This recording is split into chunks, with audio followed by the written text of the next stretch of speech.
just like any successful dining business, carry-out's very profitable as well, but the delivery that can be problematic. Now, these days, with Uber Eats and DoorDash, and it's a lot, but again, they get a big percentage of the check to get it delivered, and you can't control those drivers. So when they show up to pick up the food and how long it takes them to get there, or if it ever gets there, which happens a lot, more than you think. Because it's outsourced. Yeah. I mean, you don't have a culture. It's just somebody taking something to somebody else. Exactly. Well, that's it. The culture of Pizza Hut produced more entrepreneurs. I mean, that right there in itself is a story, because you get 16, 17, 18-year-old kids, right? Yeah. That just come in to clean, make sure that red tile was clean, and then you get to work the pizza ovens, and then you get to see how a market is created, and then how you work with people. And I mean, it's the development of a business. I had a lot of my, young people who started as dishwashers and drivers and general managers, and then they move up and see how businesses are run, and we were a company that was focused on building capabilities, so that, hey, if you want to, the more you ask, the more responsibilities you want, I'm glad to give it to you. And a lot of them went out and started their own pizza places or other businesses just based off the models that they saw that we were doing. And you hate to lose them, because typically they're your best folks, the ones who have the energy and the drive to go out and do something on their own. But I never said no to when they'd ask what do you think I should do? I said, just make sure you're buttoned up, you got your financing in place, all your plans and that, because it's not easy. Yeah. But I would never tell somebody not to be an entrepreneur or a business owner. Gene Camarena, philanthropist, entrepreneur. You've been incredibly instrumental in so many young people's lives, and I just got to thinking, you and your wife Yolanda have given millions of dollars in scholarships for young people, mm-hmm. and Big Brothers and Big Sisters is a huge part of what you do. And now getting young entrepreneurs in what we're going to talk about, NoMar, where Arturo Dominguez, our development officer, is. You just focused on young people, but who gave you your start? Where did you get this opportunity? Did somebody give you a hand up in your life? Well, yes. I mean, there are many people along the way that encourage you and provided scholarships and encouragement and that sort of thing. I think mainly it was my parents. My mother had 6th grade education, but she was one of the smartest women that I ever knew.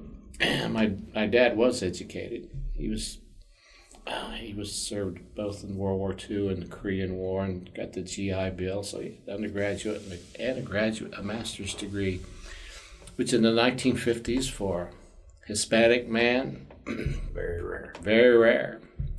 But it was also very frustrating for him, because you can imagine in those days somebody that educated, smart, and still, given the dynamics of the country and the inherent biases, still difficult for him to move forward in what he wanted to do. But he ended up being a city councilman on the school board in Salina, Kansas, and so that was he was always, it would never failed. He seemed like every night I came home from school or practice or something, there was somebody sitting in the living room with him talking. He was giving them advice on whether it be family things, business things, taxes, you name it, and I thought, that's interesting, and it's just something. My mother was more of a philanthropist in her own way. She started one of the first community centers in Salina, and we lived Salina was much like Wichita on the north end of the city, where all the Black and Hispanic families lived. Across the tracks is just eerily similar to the way it is here, and that's where we lived and grew up. And not as many facilities there, but she opened up a community center that had a library, had clothing, and had foods. They give away food, and there were all typically programming there that she did. So I got the mentor sort of business, sort of being involved in community side from my father, and then the philanthropic side from my mother.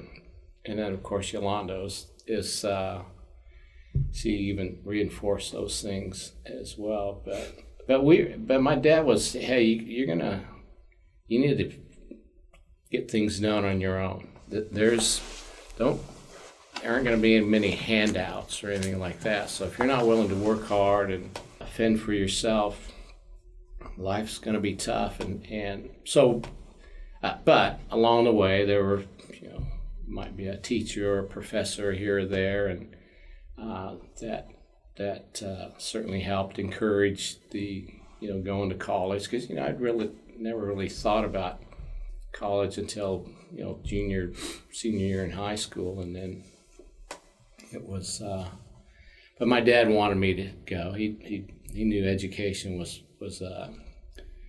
one of the ways to move ahead quickly, and so he encouraged that, and he did what he could to provide financing for us, which wasn't much. So we always worked every summer to earn enough money to go back to school the next semester. Didn't have everything we wanted growing up, but everything we needed, and that was roof over the head and clothing and meals, but we worked hard during that, and that was always, I think that's probably been the biggest factor, is the work ethic, dedication, and taking care of yourself that has really followed me through really my whole career. And so it was, and still to this day, I try and instill that in my daughters, and a little tougher, More distractions, but certainly, but along the way, other mentors, especially in once I got into the franchise system for Pizza Hut, there were a number of franchisees they kind of take the new franchisees under their wing and teach them the ropes. And I learned a lot of really good business people in that community. Your dad, who would have people from the community just come over and visit, that's almost a lost art, right? My dad, I remember he'd have people stop by his office. It was never the house.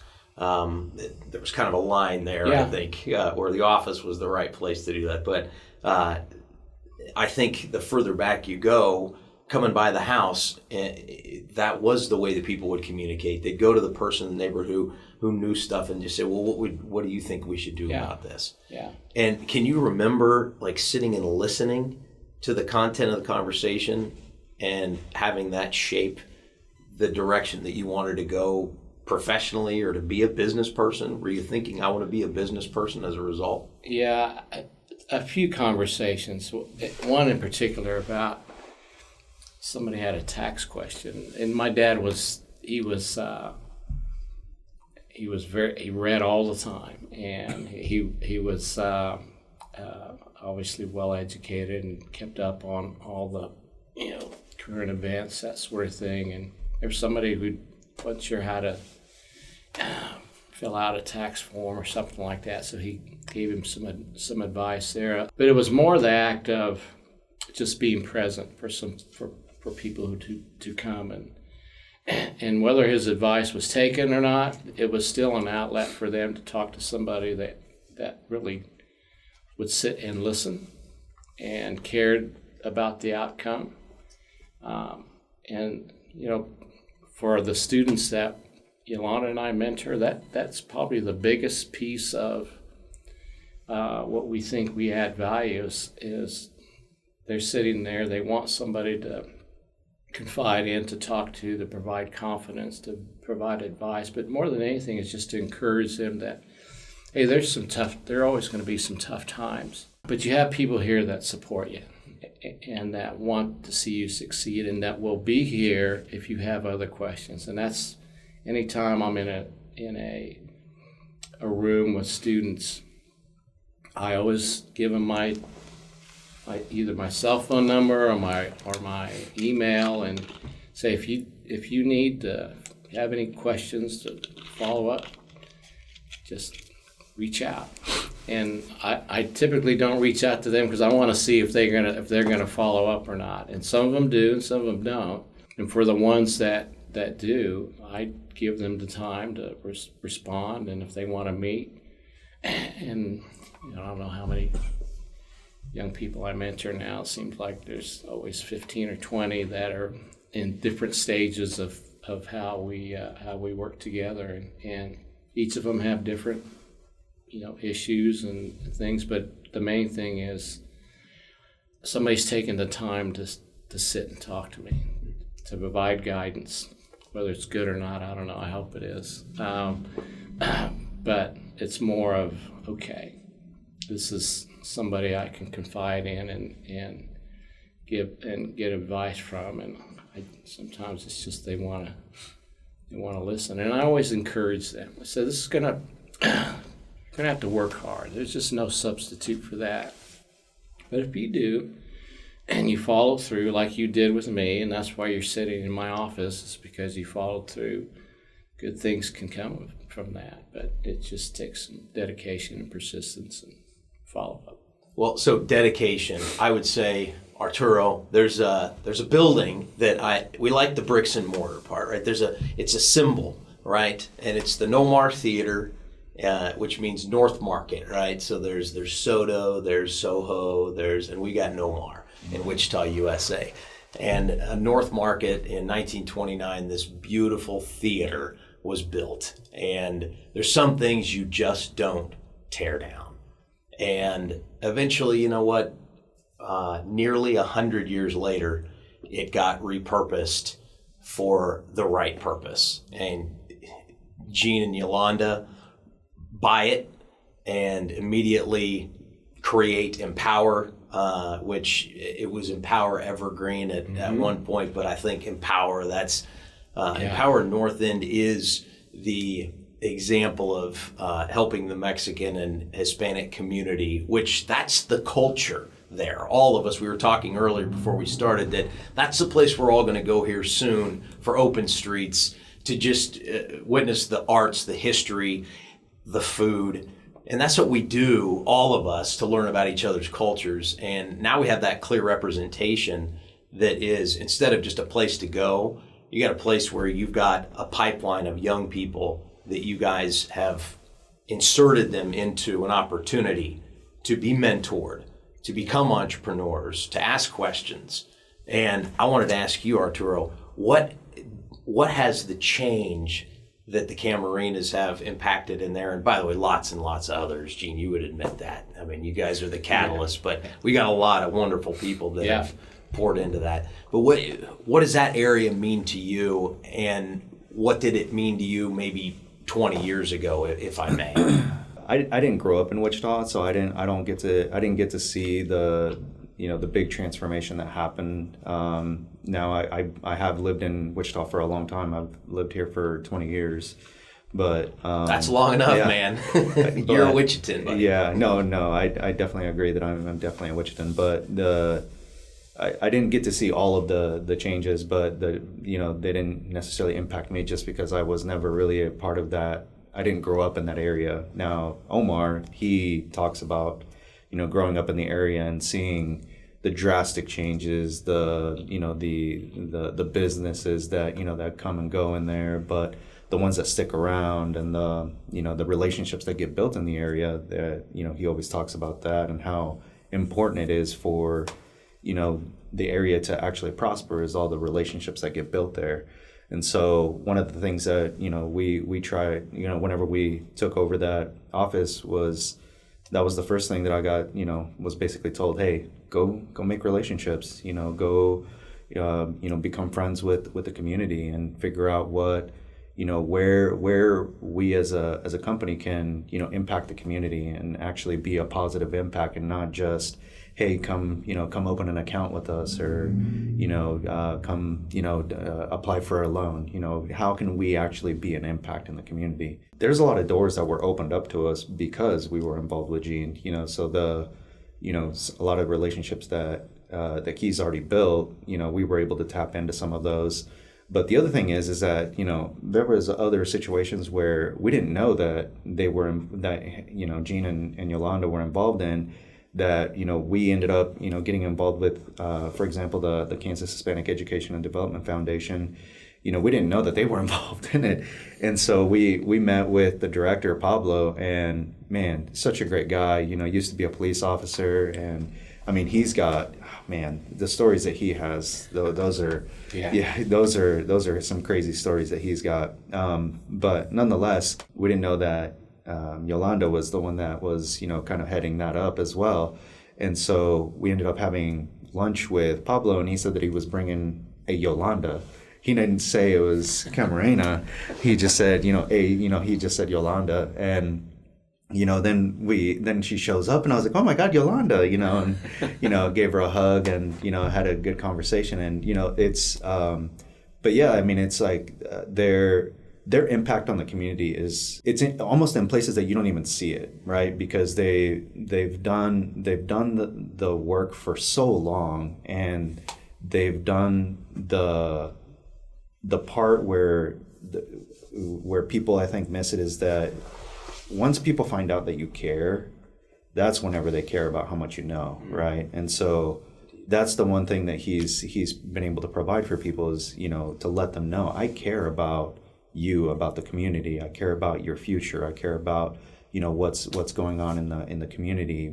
How can he impact this one person that's going to trickle into, 10, 20, 30, 40, 50 people, and that was kind of what he did for us too, is, he knew that after having a conversation with us that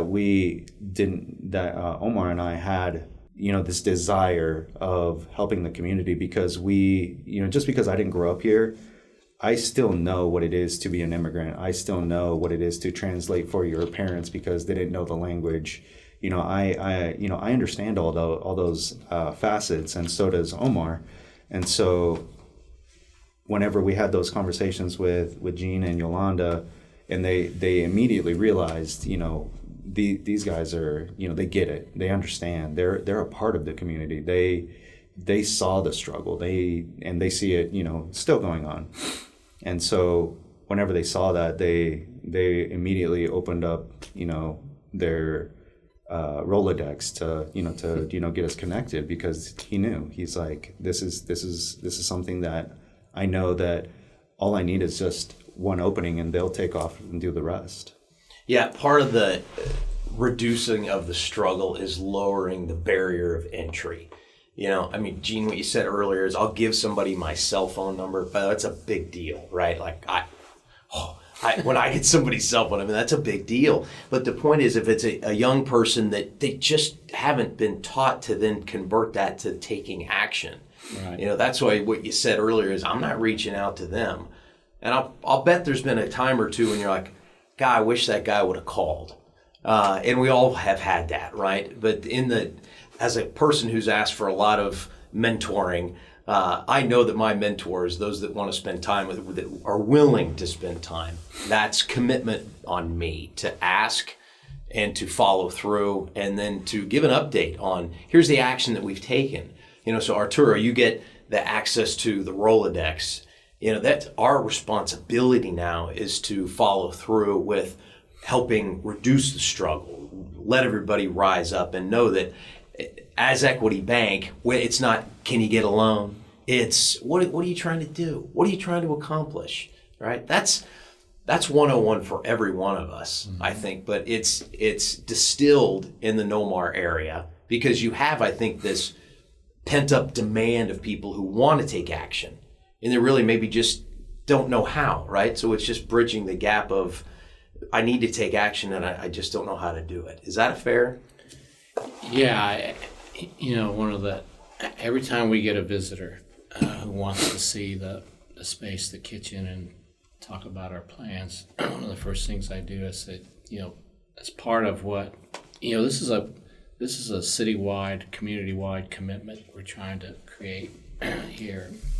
And one really big sign of that is, and I point to the Equity Bank office across the street. I said, we've got partners who are committed to this community and have shown it by being present. And it is being about proximate to the community, proximate in terms of experience, lived experience, language, culture, all those things. And that's why I think Equity Bank is having success there, is because they took the chance to open up a small space there where I can't remember the last time a bank anywhere has opened up in that area, and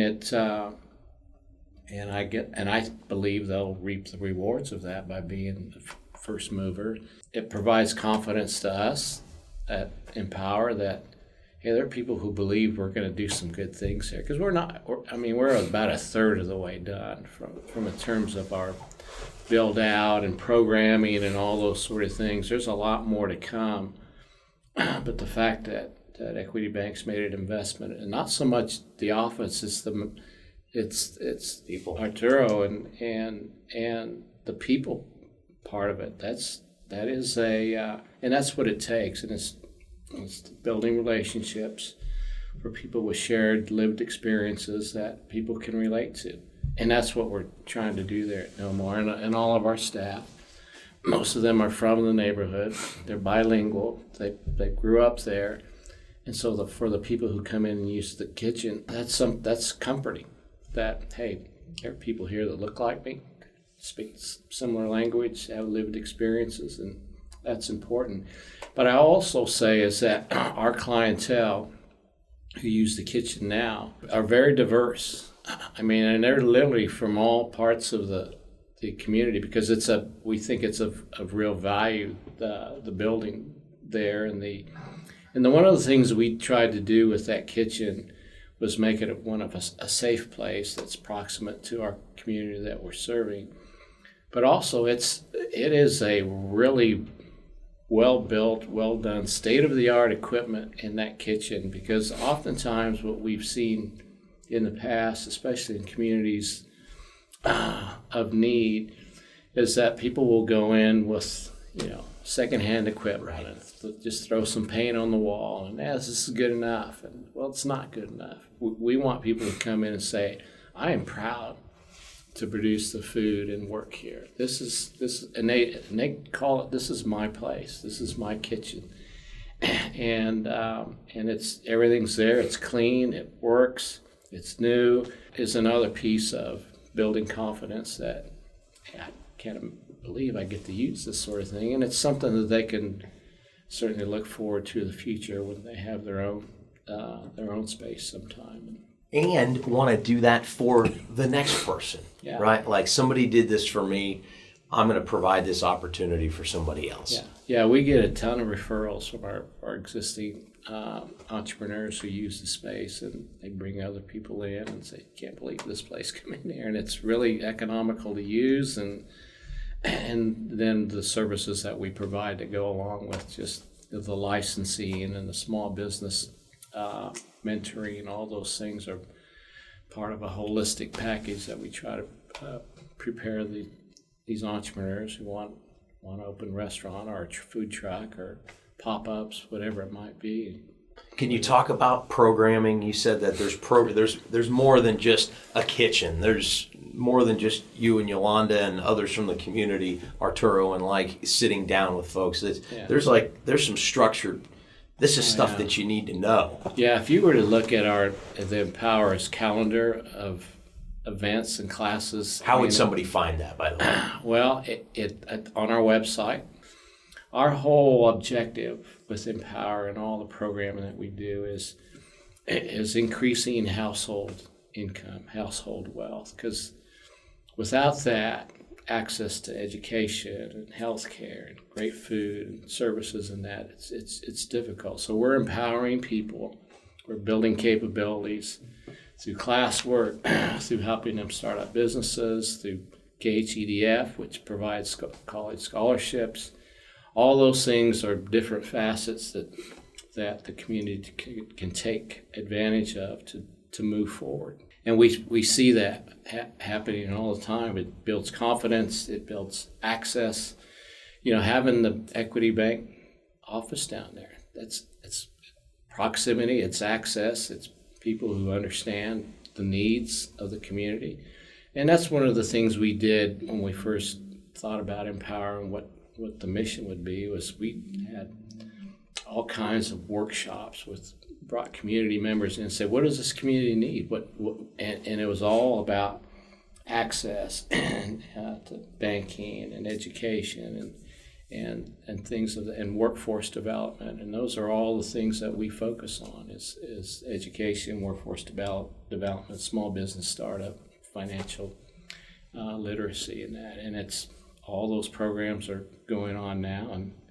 And now these buildings are going to be the tools that where you can actually implement all the things that you're learning through our incubator spaces and through the theater, which will be an event space where you can hold meetings, you can do events, all those things. And it's just bringing capital back into that community, which has been underinvested for 30 or 40 years. I mean, we're hoping that it's just the start of the whole revitalization of that area, that whole corridor down 21st Street from Broadway to Hamilton, and it's exciting to think about what's possible. And you're already seeing it. Absolutely. You're seeing this little shopping center there, that shopping, inline shopping that's being remodeled.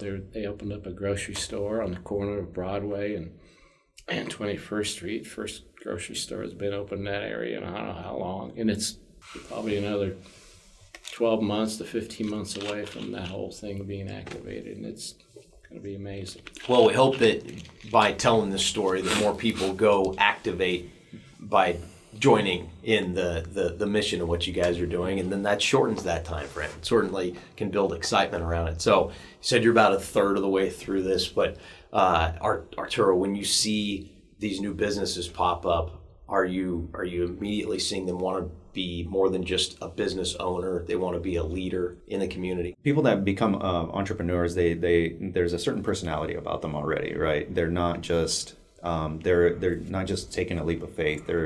They truly believe that they're gonna make it, right? And so with that confidence, you see, leadership aspects that maybe they didn't even know that they had, right? And so whenever initially, whenever they first open up, maybe they don't go out and really show what those leadership qualities are.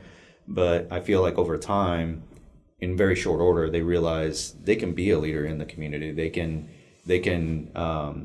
advocate for someone else. They can help someone else out, or whatever the case is. And that's the thing, is that once you become a leader in a certain industry or whatever it is, you find that there's going to be people that are going to come to you. Like for us, whenever we first opened up the office, initially it was just, hey, people just want to come in and open up a checking account or take a loan application, whatever the case is. But once you've helped them once on something, then they come back to you and start asking you questions about other industries. So that's one of the advantages that we had, is that I've been in the community for in Wichita for 20 years. So I've developed relationships in other areas. I was in the insurance industry at one point, so I have friends that still are doing the insurance industry. So people would come to me and to us and they'd say, I'm looking for an insurance agent, and so they also want them to be able to speak the language. They want them in the community, and so we have that. Hey, do you guys answer questions about taxes? Well, I'm not a tax expert, but I know who is, and so you start communicating, and then you start creating this referral service, right, for the entire community. So then you become this expert, just like the person that opens up a laundromat, or the person that opens up a restaurant, or because that's the thing. So we have a restaurant right next door to us called Raimundo. You want to talk about a leader that people come to just, they'll sit down with him, they'll just come in to eat, right, and have a drink or whatever the case is. He'll literally go to every table and sit down with people that he's seen multiple times and just have conversations with them. Sometimes he'll offer them a drink for free. Sometimes he'll pay for, he'll just give them the food for free. I've seen him, take a homeless person and bring them in, give them food and send them on their way. Like it's those kind of things that you see in the community that, like, it's not just him, it's everybody. Like, everybody's that way. And so I think initially when businesses open up, they don't understand that, what kind of leadership qualities they have. But as soon as you become a little bit ingrained in the community, you figure it out really quick. Gene, you would agree with that, wouldn't you? Yeah. When you started your own business, could you imagine the amount of lives that you actually could impact? Did you have that vision? No, I don't know that. I don't think anybody realizes what's possible. But at the end of the day, it's also about the people that you bring with you and that are part of your team that make it happen. Because when you have multiple locations, especially like Equity Bank does, I mean, you've got to have great leaders in all those. And we had, we're both in the hotel and the restaurant business. We have multiple locations in multiple states, and that just doesn't happen without really good people that you can trust and that sort of thing. And it's interesting to hear about, because Raimundo, he was one of the first people I went to talk to when we first talking about doing the kitchen and that, and told him about our plans and what we're going to try to do with the buildings and that.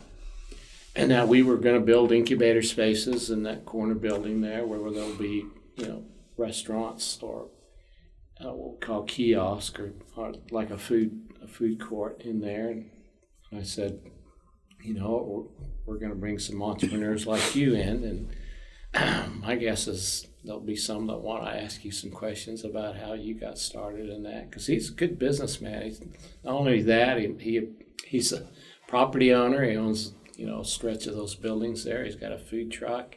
The one thing that I know about the Latino community is that we start businesses at twice the rate of any other ethnic group. I mean, it's a known fact.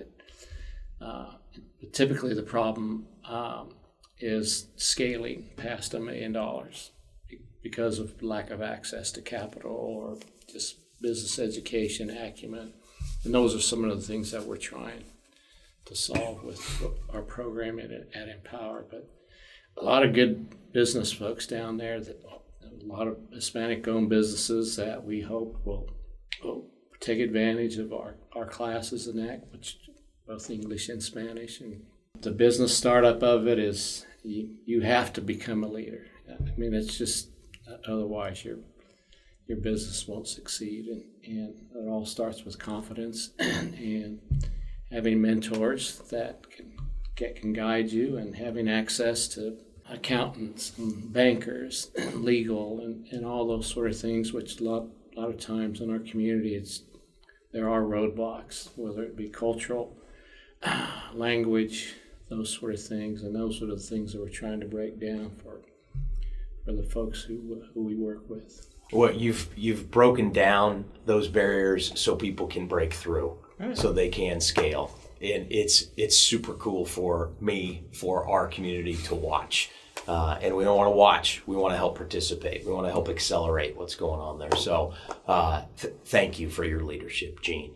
Thank you, Arturo, for continuing to lead in that community and for Equity Bank. Gene, you and Yolanda have done incredibly well, and your hearts have always been in giving back with your own time, with your resources. And I just appreciate that you're in Wichita, USA. Thanks for all you do for us. Thank you. Thanks for joining us on Who Builds Equity. Good to be with you guys. All right. Make it a great one. Thank you. Thank you. Thank you.